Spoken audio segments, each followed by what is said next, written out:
ಶ್ರೀ ಸಿದ್ಧಾರೂಢ ಕಥಾಮೃತದ 28ನೆಯ ಅಧ್ಯಾಯ. 28ನೆಯ ಅಧ್ಯಾಯದ ಪುರದಲ್ಲಿ ಶ್ರೀ ಗ್ರಂಥ ಮಹಾತ್ಮೆ. ಶ್ರೀ ಗಣೇಶಾಯ ನಮಃ. ಶ್ರೀ ಗುರು ಸಿದ್ಧಾರೂಢಾಯ ನಮಃ. 4 ವೇದ, 6 ಶಾಸ್ತ್ರ, 18 ಪುರಾಣ, 28 ದಿವ್ಯ ಆಗಮಗಳ ಸರ್ವಸಾರಭೂತವಾದ ಶ್ರೀ ಸಿದ್ಧಪುರುಷನ ಈ ಪವಿತ್ರವಾದ ಚರಿತ್ರೆಯನ್ನು ನಿತ್ಯವೂ ಶ್ರದ್ಧೆಯಿಂದ ಓದುವ, ಕೇಳುವ, ಪೂಜಿಸುವ ಸರ್ವ ಭಕ್ತರಿಗೆ ಧರ್ಮ, ಅರ್ಥ, ಕಾಮ, ಮೋಕ್ಷಗಳು ಸಿದ್ಧಿಸುವವು. ಸರ್ವ ಕಷ್ಟ ನಷ್ಟಗಳು, ಸರ್ವ ಪಾಪತಾಪಗಳು, ಚೋರ, ವೈರಿ, ವಿಷ, ಭೂತಾದಿ ಭೀತಿಗಳು ಬಯಲಾಗಿ ಸರ್ವದಾ ಸಕಲ ಸನ್ಮಂಗಳಿಂದ ಕೂಡಿದ ಸುಖ ಸೌಭಾಗ್ಯಗಳು ಒದಗಿ ಬರುವವು. ಶ್ರೀ ಸಿದ್ಧ ಸದ್ಗುರುವಿನ ಕೃಪಾಪೂರ್ವಕ ಶ್ರವಣ ಮಾಡುವುದರಿಂದ ಶಾಂತಿ, ದಾಂತಿ, ವಿವೇಕ, ಜ್ಞಾನ, ಸದ್ಭಕ್ತಿಗಳು ಸಂಪ್ರಾಪ್ತವಾಗುವವು.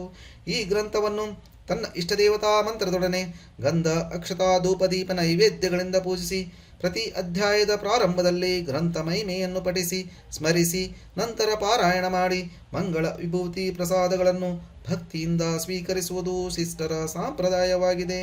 ಇತಿ ಗ್ರಂಥ ಮಹಾತ್ಮೆ ಸಮಾಪ್ತಿ. ಓಂ ತತ್ಸತ್. ಜವದಿ ಸಡ್ರಿಪುಗಳನ್ನು ತಡೆಯುತ ಭಕ್ತ ಪಾಶವಿದಾರನೆ, ಭವದ ಭಯವನ್ನು ಪರಿಹರಿಸು ನೀ ನಿತ್ಯ ಮುಕ್ತ ಅಪಾರನೆ. ಭಜಕರನು ತವ ನಾಮದಿ ಮಾತ್ರದಿ ಎಚ್ಚರಿಸಲಿಕ್ಕೆ ಕಳುಹುವಿ, ನಿಜದಿ ಬಹುಲೋಕೋಪಕಾರಿಯ ಕಷ್ಟವನು ನೀ ಕಳೆಯುವಿ, ಕಷ್ಟವನು ನೀ ಕಳೆಯುವಿ, ಕಷ್ಟವನು ನೀ ಕಳೆಯುವಿ. ಮಂಗಲಧಾಮನಾದ ಸದ್ಗುರುವೇ, ನಿನಗೆ ಜಯವಾಗಲಿ. ನೀನು ಭಕ್ತರಿಗೆ ವರಗಳನ್ನು ಕೊಡುವವನು, ಆತ್ಮಕಾಮನು, ಜ್ಞಾನರೂಪನು, ಆತ್ಮಾರಾಮನು ಇದ್ದಿ. ಇಂಥ ನಿನಗೆ ಹೇ ಸಿದ್ಧರಾಯನೇ ನನ್ನ ನಮಸ್ಕಾರವಿರಲಿ. ಹೇಗೆ ಪ್ರದೀಪ್ತವಾದ ಅಗ್ನಿಯು ಒಣ ಹಸಿ ಕಾಷ್ಟಗಳನ್ನು ಸುಟ್ಟು ಬಿಡುವುದೋ ಹಾಗೆ ಜ್ಞಾನಾಗ್ನಿಯು ಶುಭ ಅಶುಭ ಉಭಯ ಕರ್ಮವನ್ನು ಭಸ್ಮ ಮಾಡಿಬಿಡುವುದು.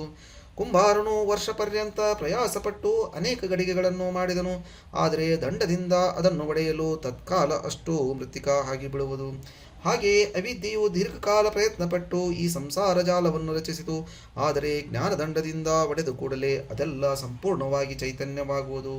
ಇಂಥ ಶ್ರೇಷ್ಠವಾದ ಜ್ಞಾನವು ಸದ್ಗುರುವಿನ ಹಸ್ತದಲ್ಲಿ ನಿತ್ಯ ಅದುತ್ತಿರುವುದು.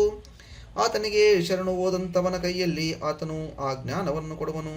ಆ ಜ್ಞಾನದ ಬಲದಿಂದ ಶಿಷ್ಯನು ಅಜ್ಞಾನವನ್ನೆಲ್ಲ ಕಿತ್ತು ಹಾಕಿ ಸುಖದಿಂದ ಆತ್ಮಸ್ಥಿತಿಯಲ್ಲಿ ಇದ್ದು ಜಗವನ್ನು ಆತ್ಮರೂಪವಾಗಿ ನೋಡುವನು.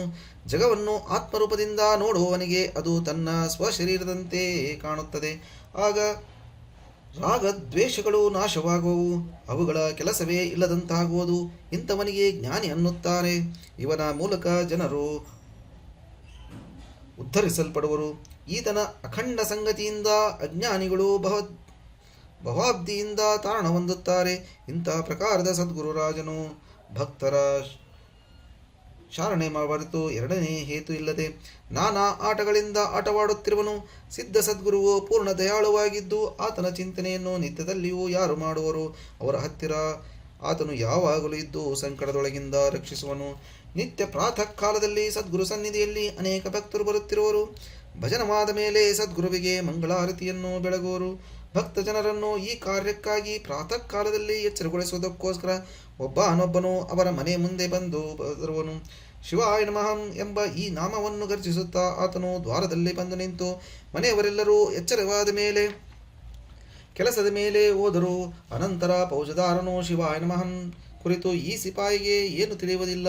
ಇನ್ನು ಮೇಲೆ ನೀನು ನಿಸ್ಸಂಶಯವಾಗಿ ನಿನ್ನ ಕೆಲಸವನ್ನು ನಡೆಸುತ್ತಿರು, ಯಾರೊಬ್ಬರೂ ನಿನಗೆ ಅಡ್ಡ ಬರಲಾರು ಎಂದು ಹೇಳಿ ಕತ್ತಲೆಯೊಳಗೆ ಹೋಗುವಂತನಾದನು. ಇತ್ತ ಶಿವಾಯನಮನು ಆ ಕ್ಷಣವೇ ತನ್ನ ನಿತ್ಯ ನಿಯಮಗಳನ್ನು ಯಥಾರೀತಿ ಆರಂಭಿಸಿದನು. ಮರುದಿವಸ ಆ ಸಿಪಾಯಿಯು ಫೌಜದಾರನ ಮುಂದೆ ಬಂದು ಕ್ಷಮಿಸಬೇಕೆಂದು ಪ್ರಾರ್ಥಿಸುವುದನ್ನು ಕೇಳಿ ಆತನು ಆಶ್ಚರ್ಯಚಕಿತನಾದನು. ಆತನು ಕೇಳಿದನು, ನೀವು ಯಾತರ ದಿಶೆಯಿಂದ ಕ್ಷಮಾ ಬೇಡುತ್ತಿರುವಿರಿ? ನಿಮ್ಮಿಂದ ಏನು ಅಪರಾಧ ಗಡಿಸಿತಲ್ಲ ಹೇಳಿರಿ. ಇದನ್ನು ಕೇಳಿ ಸಿಪಾಯಿಯು, ನಿನ್ನೆ ರಾತ್ರಿ ಒಬ್ಬ ಒದರಾಡುವನನ್ನು ಹಿಡಿದುಕೊಂಡು ನಾವು ಚೌಕಿಗೆ ಬರುತ್ತಿರುವಾಗ ನೀವು ದಾರಿಯಲ್ಲಿ ಭೇಟಿಯಾದದ್ದು ನಿಮಗೆ ವಿದಿತವಿದೆ. ಆಗ ನಮ್ಮ ಮೇಲೆ ಸಿಟ್ಟಾಗಿ ಅವನನ್ನು ಬಿಡಿಸಿದಿರಿ ಎಂದು ಹೇಳಿದ್ದನ್ನು ಕೇಳಿ ಫೌಜದಾರನು ಬಹಳ ಆಶ್ಚರ್ಯಪಟ್ಟು ಅನ್ನುತ್ತಾನೆ, ಇಡೀ ರಾತ್ರಿ ನಾನು ಮನೆಯೊಳಗೆ ಮಲಗಿದ್ದೆನು. ನೀವು ಹೇಳುವುದು ಹೇಗೆ ಸತ್ಯವಾದೀತು? ನೀವು ಸುಳ್ಳಾಡುತ್ತೀರಿ. ಇದನ್ನು ಕೇಳಿ ಸಿಪಾಯಿಯು, ನಾವು ಹೇಳುವುದು ಸರ್ವತಾ ಸತ್ಯವಾಗಿರುತ್ತದೆ ಎಂದು ಹೇಳಿದ್ದಕ್ಕೆ ಫೌಜದಾರನು, ಇದರ ಸತ್ಯಾಸತ್ಯ ಸಿದ್ಧಾರೂಢರ ಮುಂದೆ ಹೋದರೆ ಗೊತ್ತಾಗುವುದು, ಅಲ್ಲಿಯೇ ಶಿವಾಯನಮ ಇರುವನು ಎಂದು ಆ ಕೂಡಲೇ ಆತನು ಸಿಪಾಯಿಯರನ್ನು ಕರೆದುಕೊಂಡು ಸದ್ಗುರುಗಳ ಕಡೆಗೆ ಬಂದು ನಮಸ್ಕರಿಸಿ ರಾತ್ರಿಯೊಳಗೆ ನಡೆದ ವೃತ್ತಾಂತವನ್ನು ನಿರೂಪಿಸಿದನು. ಅದನ್ನು ಕೇಳಿ ಸಿದ್ಧರು ಫೌಜದಾರನನ್ನು ಕುರಿತು, ಸದ್ಗುರುವು ತನ್ನ ಭಕ್ತೋತ್ತಮನನ್ನು ರಕ್ಷಿಸುವುದಕ್ಕೋಸ್ಕರ ತನ್ನ ಮಹಿಮೆಯಿಂದ ನಿಮ್ಮ ರೂಪವನ್ನು ಧರಿಸಿ ಆ ಸಮಯದಲ್ಲಿ ಬಂದಿರಬಹುದು ಎಂದು ಹೇಳಿದರು. ಇದನ್ನು ಕೇಳಿ ಅವರೆಲ್ಲರೂ ಅತ್ಯಂತ ಹರ್ಷಯುಕ್ತರಾಗಿ ಬಹುಭಕ್ತಿಯಿಂದ ಸಿದ್ಧರಿಗೆ ನಮಸ್ಕರಿಸಿ ಅವರ ಆಜ್ಞೆ ಪಡೆದುಕೊಂಡು ಹೋಗುವಂತವರಾದರು. ಹೇ ಶ್ರೋತಾಜನಗಳಿರ, ಈ ಕಥೆಯ ಲಕ್ಷ್ಯಾರ್ಥವನ್ನು ಶ್ರವಣ ಮಾಡಿ. ಅಜ್ಞಾನವೆಂಬ ರಾತ್ರಿಯಲ್ಲಿ ಸ್ವರೂಪ ವಿಸ್ಮೃತಿ ಎಂಬ ನಿದ್ರೆಯೊಳಗೆ ಎಲ್ಲ ಜೀವರು ಇರುವರು. ಸದ್ಗುರು ರಾಜನೇ ಪ್ರತ್ಯೇಗಾತ್ಮನಿದ್ದು ಶಿವಾಯನಮ ನಂಬ ವಿವೇಕವನ್ನು ಕಳುಹಿಸುವನು. ಆತನು ಜೀವರ ಗೃಹಗಳಿಗೆ ಹೋಗಿ ನಾಮವನ್ನು ಗರ್ಜಿಸಿ ಅವರನ್ನು ಎಚ್ಚರಗೊಳಿಸುವನು. ಅವನು, ಏಳಿರಿ, ಬೇಗನೆ ಸ್ವರೂಪಕ್ಕೆ ಜಾಗೃತವಾಗಿ ಪ್ರತ್ಯೇಕಾತ್ಮನ ದರ್ಶನ ಮಾಡಿಕೊಳ್ಳಿರಿ, ಇದರಿಂದ ಅಜ್ಞಾನವು ಕಳೆದು ಹೋಗುವುದು ಎಂದು ಒದರುತ್ತಿರುವರು. ವಿವೇಕನು ಈ ಕೆಲಸದಲ್ಲಿರುವಾಗ ಸಿಪಾಯಿರೆಂಬ ಮತವಾದಿಗಳು ಅಕಸ್ಮಾತಾಗಿ ಬಂದು ವಿವೇಕನನ್ನು ಕುರಿತು, ಈ ಪ್ರಕಾರ ಗಲಿಬಿಲಿ ಮಾಡುವುದನ್ನು ಬಿಡು, ನೀನು ಜನರನ್ನು ವ್ಯರ್ಥವಾಗಿ ಎಚ್ಚರಗೊಳಿಸುವಿ, ನಿನ್ನಿಂದ ಅಜ್ಞಾನವು ಬಿಡಿಸಲಾಗದು ಎಂದು ಅಂದರು. ಅವರು ಮಾತಿಗೆ ಕಿವಿಗೊಡದೆ ತನ್ನ ಕೆಲಸವನ್ನು ಮಾಡುತ್ತಿರುವುದನ್ನು ನೋಡಿ ಆ ಮತವಾದಿಗಳು ಕೂಡಿ ವಿವೇಕನ ಮುಖಬಂಧನ ಮಾಡಿದರು. ಅವನ ಹಸ್ತಬಂಧನವನ್ನು ಮಾಡಿ ಅವರು ಹಿಡಿದುಕೊಂಡು ಹೋಗುವಾಗ, ಕರುಣಾಕರನಾದ ಪ್ರತ್ಯೇಗಾತ್ಮನೇ ಫೌಜದಾರನೆಂಬ ವೇದಾಂತ ರೂಪದಿಂದ ಬಂದನು. ಈ ಪ್ರಕಾರ ವೇದಾಂತನು ಬಂದು ಸರ್ವಪಥಗಳ ಖಂಡನ ಮಾಡಿ ಅವರನ್ನು ಕುರಿತು, ನೀವು ಅಜ್ಞಾನ ಪ್ರತಿಪಾದಿಸುತ್ತೀರಿ, ನಿಮಗೆ ಸರ್ವತಾ ಜ್ಞಾನವಿಲ್ಲ. ನೀವು ಷಡ್ರಿಪ್ ಎಂಬ ಕಳ್ಳರ ದೇಶದಿಂದ ಮಾತ್ರ ಜೀವರನ್ನು ರಕ್ಷಿಸುವಿ. ಇವನಾದರೂ ಅದೇ ಕೆಲಸವನ್ನು ಮಾಡಿ ಅನಂತರ ಸ್ವರೂಪವನ್ನು ತೋರಿಸಿಕೊಳ್ಳುತ್ತಾನೆ. ಇದು ನಿಮಗೆ ತಿಳಿಯದು. ಈಗ ಇವನನ್ನು ಬಿಟ್ಟು ಬಿಡಿರಿ, ಇನ್ನು ಮೇಲೆ ಇವನ ಕೆಲಸಕ್ಕೆ ಅಡ್ಡಿ ಮಾಡಬೇಡಿರಿ ಎಂದು ಹೇಳಿದ ವಚನವನ್ನು ಅವರು ಮನ್ನಿಸಿದರು. ಪ್ರತ್ಯೇಗಾತ್ಮನಾದ ಸದ್ಗುರುವು ವಿವೇಕನ ಬಂಧನವನ್ನು ನಿವಾರಿಸಿದನು ಮತ್ತು ಜೀವರನ್ನು ಜಾಗೃತ ಮಾಡುವುದಕ್ಕಾಗಿ ಪುನಃ ವಿವೇಕನನ್ನು ಕಳಿಸುವಂತನಾದನು. ಹೇ ವಿಮಲರಾದ ಶ್ರೋತಾ ಜನಗಳಿರ, ಮುಂದಿನ ಅಧ್ಯಾಯದಲ್ಲಿ ರಸಯುಕ್ತನಾದ ಕಥೆಯನ್ನು ನಿಶ್ಚಲ ಚಿತ್ತರಾಗಿ ಶ್ರವಣ ಮಾಡುವಂತರಾಗಿರಿ ಎಂಬಲ್ಲಿಗೆ ಶ್ರೀ ಸಿದ್ಧಾರೂಢ ಕಥಾಮೃತ ಶ್ರವಣ ಮಾತ್ರದಿಂದ ಸರ್ವ ಪಾಪಗಳನ್ನು ಭಸ್ಮ ಮಾಡುವಂತ ಈ 28ನೇ ಅಧ್ಯಾಯವನ್ನು ಶಿವದಾಸನು ಶ್ರೀ ಸದ್ಗುರು ಸಿದ್ಧಾರೂಢರ ಚರಣಾರವಿಂದಗಳಲ್ಲಿ ಅರ್ಪಿಸಿರುವರು. ಓಂ ತತ್ಸತ್.